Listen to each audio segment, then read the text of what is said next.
Donald Trump historically is known as a sleazy businessman. When you dial back the reality that he could not borrow money from U.S. banks, when you dial back the reality that his sons have said what they've said, follow the money. What will bring this presidency down is not tampering in this election. It will be financial wrongdoings with the Soviet Union. So again, and I'm saying that with restraint. Thank you so much for being so restrained. No, well, we'll bring this presidency we'll down. take that. Is Donnie restrained? I mean, come on.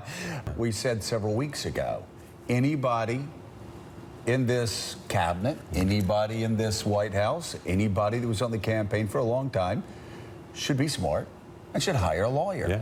Everybody in Washington, D.C. that's been through this process that wasn't close to being guilty hired a lawyer. It's what you do. So when people see this, you know, media shouldn't report this as if this is the beginning of the end and everything's crumbling. Well, we also shouldn't pretend this is normal. Right. Well, that's Just right. saying, I mean, that's my point. the vice president hired a lawyer. Yeah, but Mark Halperin, please. Yes, no.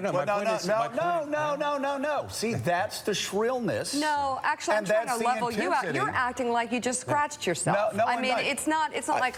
No, Mika. I got a lawyer. Let's move on. No, hold on. In other news, No, wait, just hold on. flowers grow. I mean, come on. I said this several weeks ago. I know. It that if doesn't you're make you in prescient. It if makes you're you in the White House, knowledgeable you about how need bad this to situation get a is. lawyer.